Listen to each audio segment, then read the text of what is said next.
$13,400. That's it.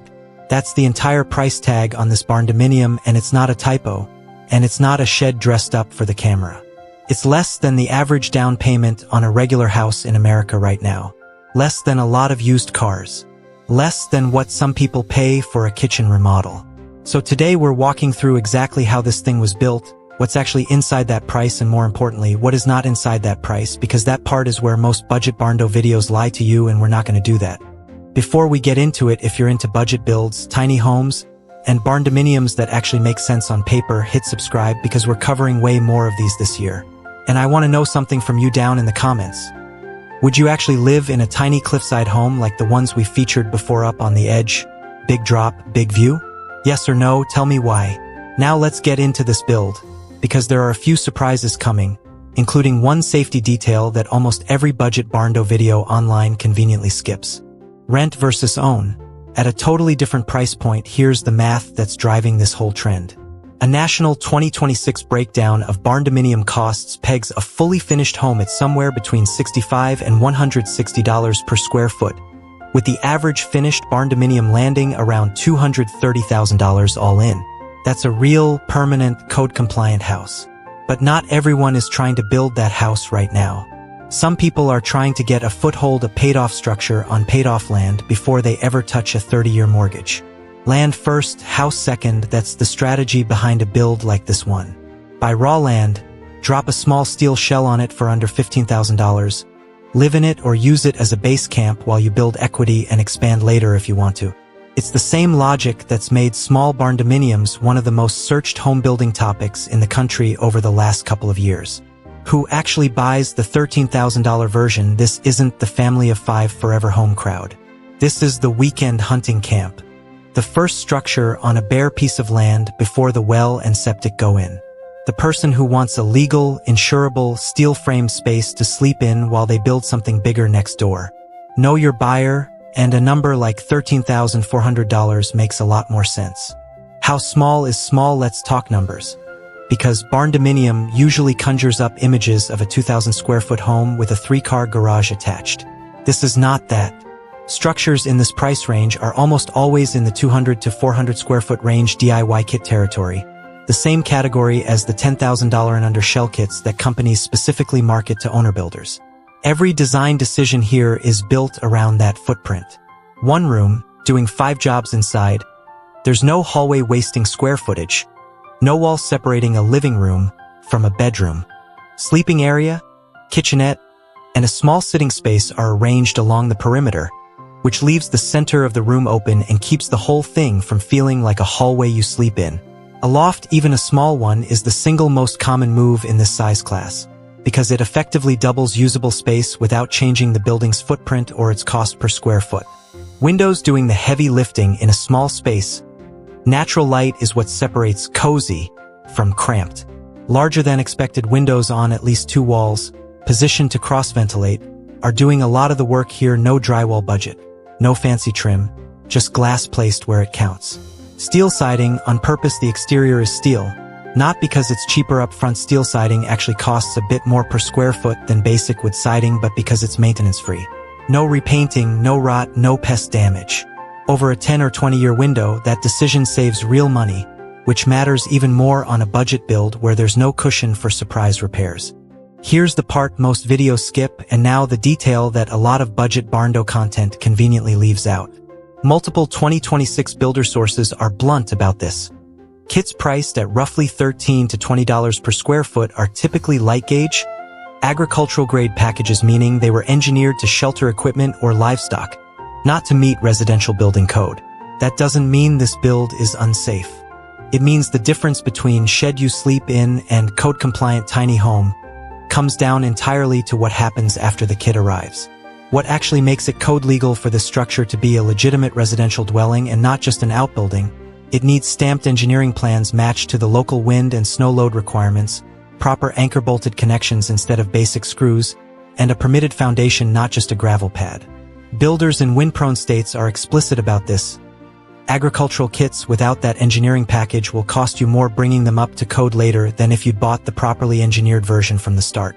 Why steel still wins on safety? Done right, here's the flip side. Once it's properly engineered, steel framing has real safety advantages over a comparable wood structure.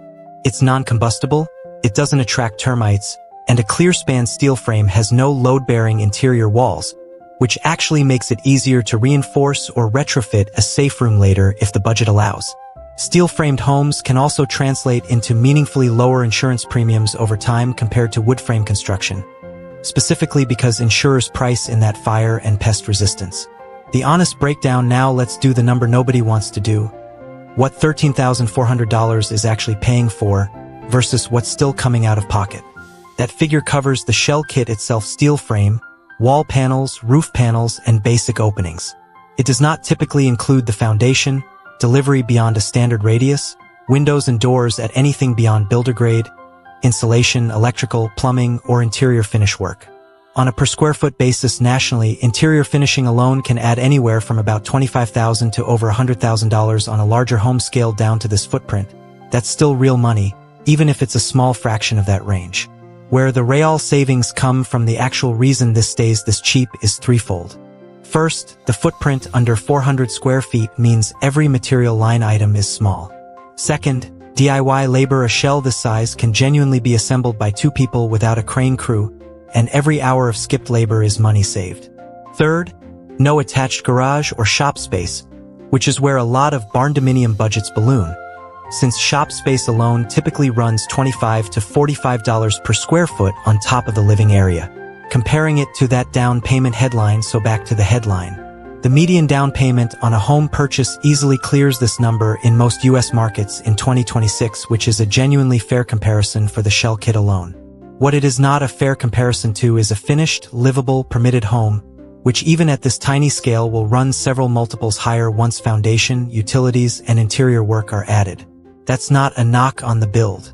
It's just the number that makes the video honest instead of clickbait.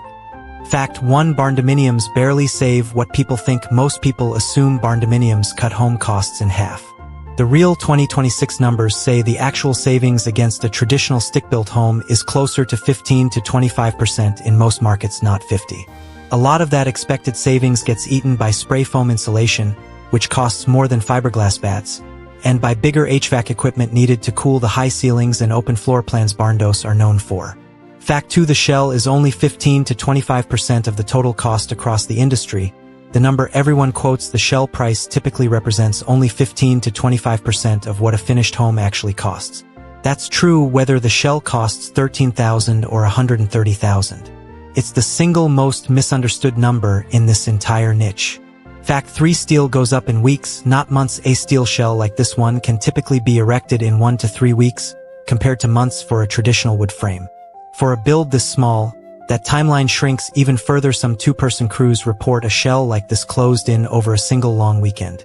Fact 4: financing is the real obstacle, not construction. Here's the twist most people don't see coming. Building this thing cheap is the easy part. Financing anything Barndominium related is the hard part. Most conventional mortgage lenders still won't touch a Barndominium through standard programs. Buyers typically end up with rural banks, credit unions, USDA construction loans, or portfolio lenders instead.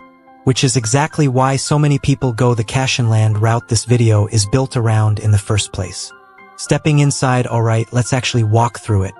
You step through the front door and you're immediately in the whole house. There's no foyer to speak of, and honestly, at this size, a foyer would just be wasted square footage. The sleeping and living zone to the left.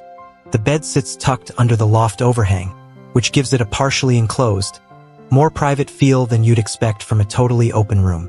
A small bench doubles as storage underneath and extra seating when someone visits. The kitchenette is compact by design: a 2-burner cooktop, a small sink, and open shelving instead of full cabinetry, which keeps both material cost and installation labor down while still giving you everywhere you actually need to cook a real meal. The loft: climb the ladder and the loft opens up, not standing height, but enough for a mattress, a reading light, and a window positioned right at eye level when you're lying down, which is a small design touch that makes a huge difference in how the space feels. Standing outside, looking at what it actually is: step back outside and look at the whole thing again. It's small. It's not trying to be anything other than what it is. But it's steel, it's weather-tight, and for $13,400 in shell cost, It's a legitimate starting point as long as whoever builds one goes in with eyes open about the foundation, the permitting, and the finish-out costs still ahead of them. So that's the $13,400 Barndominium, a real shell, a real strategy, and a real gap between the headline number and the finished home number, which we made sure to walk you through instead of hiding it. Whether this is a smart move or a mistake waiting to happen honestly depends on what you're using it for, and that's exactly what I want to hear from you. Drop a comment. Would you build something this small as your starting point? And going back to what I asked at the top, would you actually live in a tiny cliffside home, right on the edge with that view? Yes or no, and why? Like this video if you want to see more real number breakdowns like this one. Subscribe if you're new here, and I'll see you in the next one.